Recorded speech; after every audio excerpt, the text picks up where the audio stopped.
Hello guys, welcome back to the channel. Ajay Sharma लो। आप सभी का स्वागत है एक बार फिर से हमारे यूट्यूब चैनल पे। तो आज की इस वीडियो में हम पढ़ने वाले हैं फैमिली कोर्ट एक्ट के सेक्शन 19 के बारे में। सेक्शन 3 to 18 में ऑलरेडी कवर करवा चुका हूँ। अगर आप चाहो तो वीडियो देख सकते हैं। इस वीडियो के एंड के बाद मैं वीडियो का लिंक जो है प्रोवाइड कर दूँगा, प्लेलिस्ट आप वहाँ से देख सकते हैं इस वीडियो के एंड के बाद।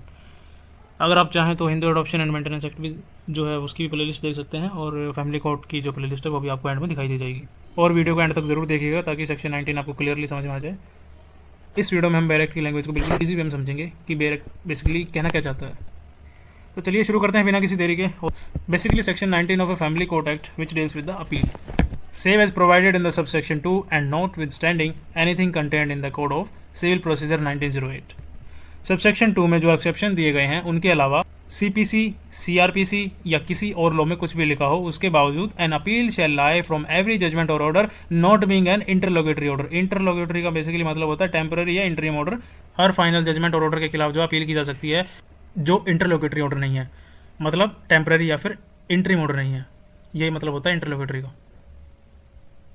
Of a family court to the high court both on facts and on law. Family court के डिसीजन के अगेंस्ट हाई कोर्ट में अपील की जा सकती है, चाहे फैक्ट्स के बेसिस पर हो या लॉ के बेसिस पर।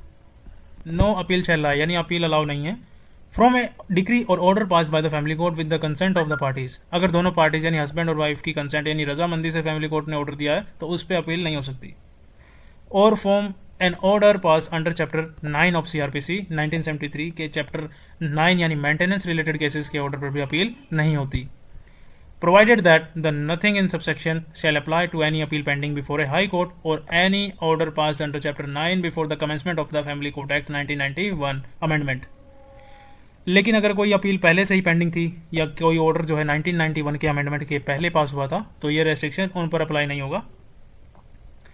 Every appeal under this section shall be preferred with a period of 30 days from the date of the judgment or order of a family court। Family court के decision के against appeal करनी होगी, 30 days के अंदर करनी होगी। Appeal file करने का टाइम लिमिटेड है 30 डेज। द हाई कोर्ट में ऑफ इट्स ऑन मोशन और अदरवाइज, हाई कोर्ट खुद से या किसी के एप्लीकेशन पर call for and examine the record, family court का रिकॉर्ड मंगाकर देख सकती है of any proceeding pass an order under chapter 9 of CrPC जिसमें फैमिली कोर्ट ने मेंटेनेंस से रिलेटेड ऑर्डर पास किया हो, यानी चैप्टर 9 मेंटेनेंस से रिलेटेड करता है बेसिकली, आप सभी को पता ही होगा। For the purpose of satisfying itself as to the correctness legality और प्रॉपरिटी ऑफ द ऑर्डर, यह चेक करने के लिए कि ऑर्डर सही है और लॉ भी सही है और प्रॉपर तरीके से दिया गया है। Not being an interlocutory order मतलब टेम्पररी ऑर्डर नहीं होना चाहिए। And as to the regulatory of such proceeding, और पूरा प्रोसीडिंग सही फॉलो हुआ या नहीं ये भी चेक कर सकती है। Except as aforesaid no appeal और revision shall lie to any court from any judgement order और decree of a family court. ऊपर दिए गए केसेस के अलावा फैमिली कोर्ट के किसी भी जजमेंट ऑर्डर डिक्री के खिलाफ कोई और अपील या रिवीजन किसी कोर्ट में नहीं की जा सकती। फैमिली कोर्ट के डिसीजन के अगेंस्ट सिर्फ वही अपील पॉसिबल है जो इस सेक्शन में स्पेसिफाइली अलाउड है, अदरवाइज कोई और अपील या फिर रिवीजन अलाउ नहीं है। Thanks for watching guys, that's all about section 19 of Family Court Act. I hope you really enjoy this video, so don't forget to like, share and subscribe and share it with your friends.